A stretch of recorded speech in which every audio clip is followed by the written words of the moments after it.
नमस्कार दोस्तों, मैं हूं हरनाम सिंह और आप देख रहे हैं दिल्ली क्राइम टाइम्स। आज हम आए हैं मसूदपुर गांव में। मसूदपुर गांव के एक बहुत ही हम कहेंगे कि बहुत पुराने नेता, कहिए कि सज्जन कुमार जी के टाइम से जुड़े हुए हैं।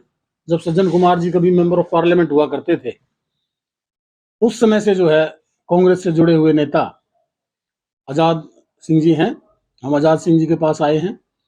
तो आजाद सिंह जी से दिल्ली में निगम की जंग, दिल्ली में एमसीडी की जंग कार्यक्रम में बात करेंगे और उनसे यह पता करने का प्रयास करेंगे कि वसंत कुंज क्षेत्र में किस प्रकार का माहौल है और क्या हो सकता है भविष्य में। चुनाव के बाद कैसे निर्णय वसंत कुंज क्षेत्र के लोग दे सकते हैं। तो आजाद जी, स्वागत आपका दिल्ली क्राइम टाइम्स में। सबसे पहले तो हरनाम जी, आपका बहुत बहुत स्वागत है हमारे गांव मसूदपुर में।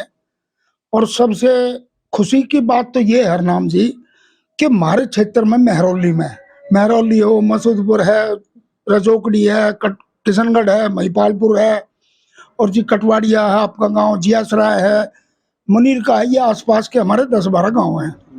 उसमें जो आपने ये मुहिम रखी है लोगों के अपनी बातें रखने की, आप पहले पत्रकार हो जो कि आप इस काम को बखूबी निभा रहे हो, बड़ी मेहनत करके। तो मैं तो आपको बहुत बहुत धन्यवाद देता हूँ उस काम के लिए। और रही उसकी कांग्रेस पार्टी की, देखो हरनाम जी, मैं 1977 में 25 पैसे का मेंबर बना था। बंसीलाल के सुपुत्र थे चौधरी सुरेंद्र सिंह, मेरे बड़े अच्छे मित्र थे। डॉक्टर बिशंबर दास मार्ग पर 8 नंबर कोठी होती थी, तो मेरा वहां से उससे लगा हुआ था। उसने मेरे को शिक्षा दी, मैं तब कांग्रेस में जुड़ा था। उसके बाद कांग्रेस में सज्जन कुमार जी को मेंबर पार्लियामेंट को यहाँ से अपना भेजा, तो हमने उसके साथ दिल से काम किया। आउटर दिल्ली में हमारे साथ के अब एमएलए भी हैं, काउंसलर भी हैं। हमने जो हमें कांग्रेस पार्टी ने हमें अपनी वो ड्यूटी दी, हमने निभाई, और उस ड्यूटी को निभाते हुए हम आगे बढ़ रहे हैं, लेकिन काम करेंगे कांग्रेस के लिए, ये है। तो आजाद जी, मैं आपसे ये जानना चाहता हूँ कि वसंत कुंज वार्ड में चुनाव है और आपका क्षेत्र वसंत कुंज वार्ड पड़ता है। तो वसंत कुंज वार्ड में कांग्रेस की क्या स्थिति है और बाकी जो लोग चुनाव लड़ने वाले भारतीय जनता पार्टी और आम आदमी पार्टी, इनकी क्या स्थिति रहेगी? देखो हरनाम जी, सबसे पहले तो बात यह है कि ये जो हमारा वार्ड है, ये आपस में सारा भाईचारे का वार्ड है। इसमें ना पार्टी है ना पॉलिटिक्स है। इसमें जिसने लोगों के साथ मेल मिलाप किया है, अच्छा काम किया है, पार्टी को दरकिनार करते हुए पब्लिक के जो काम किए हैं, ये नहीं देखा किसी ने। हमारे टाइम में बता दूं, जब महेंद्र सिंह भट्टे वाला था, हमने किसी को ये नहीं देखा कि भैया किस पार्टी का, हर पार्टी वाले का काम किया। और मैंने कभी टिकट की भी वो नहीं करी दावेदारी कि भाई हमने टिकट चाहिए। सिर्फ हम ये थे कि भाई हम एक सिपाही हैं, कांग्रेस के सिपाही हैं, जो हमारी जिम्मेवारी दी जाएगी हम करेंगे। तो इसमें जो है ना भाईचारे का है। ये पार्टी का तो एमपी में आता है, एमएलए में आता है, लेकिन ये है भाईचारे का। हमारी जो भी है सब अपने अपने भाई हैं। तो इसमें तो हरनाम जी, जो भी काम करेगा आगे भविष्य में, या जिसने किया है उसका तो भविष्य है, और जिसका कोई लेना ना देना ना कोई कहीं से। अब आप एक बात बताओ हरनाम जी, हमें कई बार बड़ा दुख होता है। दुख ये होता है कि हम सज्जन कुमार जी के जुड़े हुए थे, फिर रमेश भाई साहब के साथ काम किया। पिछले इलेक्शन में क्या किया इन लोगों ने, वो एक पता नहीं कहाँ हरियाणा से लाकर हमारे यहाँ एमपी का टिकट दे दिया। बड़ा महसूस हुआ भाई, हमने कह दिया हम काम नहीं करेंगे। क्यों करेंगे भाई? हम क्षेत्र में हम किसी, अब उसको कौन जाएगा किसी के पास? तो हमारी क्या, अब ये देखो कि हमारे जो नेता राहुल गांधी जी, वो अपनी जान हथेली पर रख के और वो पद यात्रा कर रहे हैं। करके दिखाओ, कोई किसी में हिम्मत है, करके दिखाओ। वो वहां पे कांग्रेस पार्टी के लिए जी जान से जुड़े हुए हैं, और यहाँ पे ये किसी को अनाप शनाप टिकट दे रहे हैं। मैं औरों की क्या, मेरे साथ हुआ। तो हरनाम जी, क्या हुआ कि मैं अकेला उम्मीदवार था। मैंने अपने जो हमारे साथ जो काउंसलर पहले रह चुके हैं, उनसे सबसे बात करी है मैंने कि भाई अगर तुम भरो तो मैं नहीं करूंगा। सबसे पूछ के मैंने फार्म भरा। उसके बाद ऐसा क्या हुआ कि भाई रात रात को कैंडिडेट बदल दिए, तो बड़ा दुख होता है। अब बताओ उसमें क्या है? वहां तो वो हम कर रहे हैं कि भाई हमें कांग्रेस को मिला के चले, इधर ये कौन कर रहा है? बल्कि मैं तो कहता हूँ इनकी इंक्वायरी होनी चाहिए, जो क्योंकि हमारे एमपी किस लिए होते हैं? एमपी ऊपर हाईकमान में पहुंचाते हैं। मुझे आप एक बात बताइए, आपके जो उम्मीदवार हैं यादव जी, उनके जो बड़े भाई हैं वो आम आदमी पार्टी से विधायक हैं इस हाँ, क्षेत्र हैं। से, तो ऐसा क्या हुआ कि कांग्रेस के ऊपर क्या भार पड़ा के उनको टिकट देना पड़ा? यही तो हमारा दुर्भाग्य है कि बड़ा भाई विधायक होते हुए छोटे भाई को आम आदमी से दिलवा सकते थे। आम आदमी तो क्यों नहीं करा भाई उसने? या वो कापा सेडे का रहने वाला है हरनाम जी, तो उसको कापा सेडे से कांग्रेस का टिकट दिलवा देते भाई।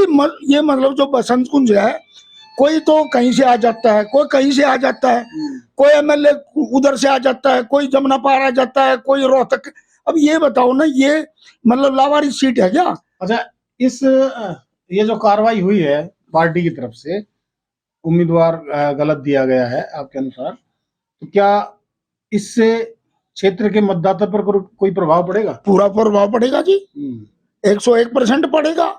हम तो ये चाहते थे भाई, मैं जरूर नहीं कि मेरे को दुख, मेरे को दुख नहीं है, मेरे तो चारों तरफ यार दोस्त हैं, हम तो वहां उनको मदद करेंगे। हमें तो असली ये था कि चाहे हमारा कोई छोटा वर्कर था उसको टिकट दे देते, सारी पार्टी लगती, सीट निकलती है। अब आपको क्या लगता है कि आम आदमी पार्टी, भारतीय जनता पार्टी और कांग्रेस, देखो इसमें जी, से कौन भारी रहेगा? अब इनमें तो क्या है, आज के टाइम में सबसे बड़ी बात हरनाम जी ये है कि जो मतदाता है उनसे बात लेना आसान नहीं है। ये जो है देखिए, चेहरे का चुनाव है, चेहरे का चुनाव है जी। तो आपको क्या लगता है कि किस व्यक्ति का चेहरा प्रभावित कर पाएगा मतदाता? देखो जी, इसमें दो चीज है। आम आदमी तो विधायक है यहाँ का, जो बीजेपी का वो प्रत्याशी है रमेश विदुड़ी है, एमपी है, तो उसमें जिलाध्यक्ष भी है ना, हाँ, जिलाध्यक्ष था, उसका प्रभाव तो है।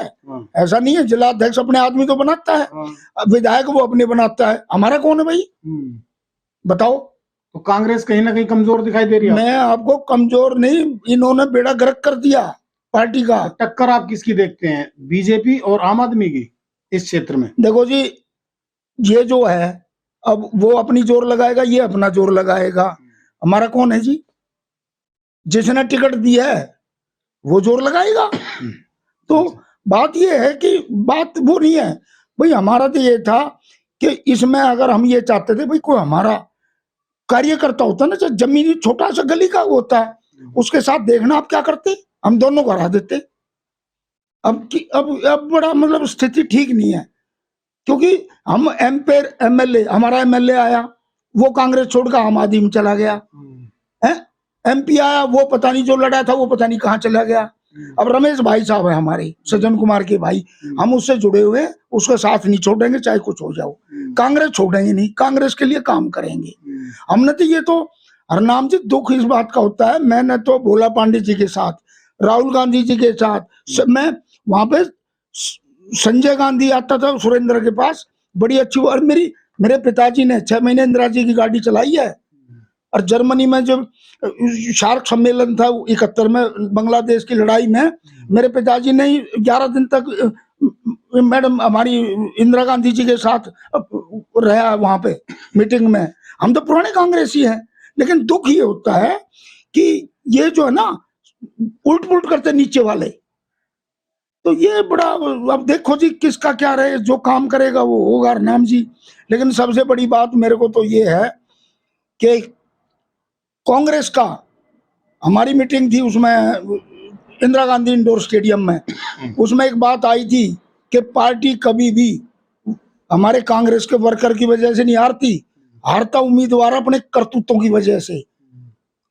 वर्कर कभी नहीं हराता, और वर्कर काम करना चाहता है, लेकिन वर्कर को मौका नहीं देते ये। चलो जी, बहुत बहुत धन्यवाद सर आपका, आपसे हमारी बात हुई। तो दोस्तों, ये थे चौधरी आजाद सिंह जी, जिनसे हमारी बात हुई, और आपने सुना होगा इनको कि किस प्रकार से कांग्रेस ने कार्यकर्ताओं के साथ इस क्षेत्र में, खासकर वसंत कुंज वार्ड में अन्याय किया है।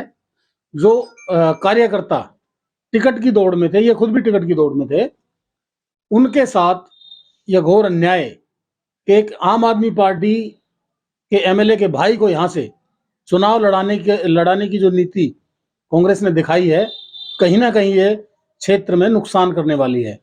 तो मैं हरनाम सिंह, मसूदपुर से, दिल्ली क्राइम टाइम्स के लिए। नमस्कार, धन्यवाद, जय हिंद।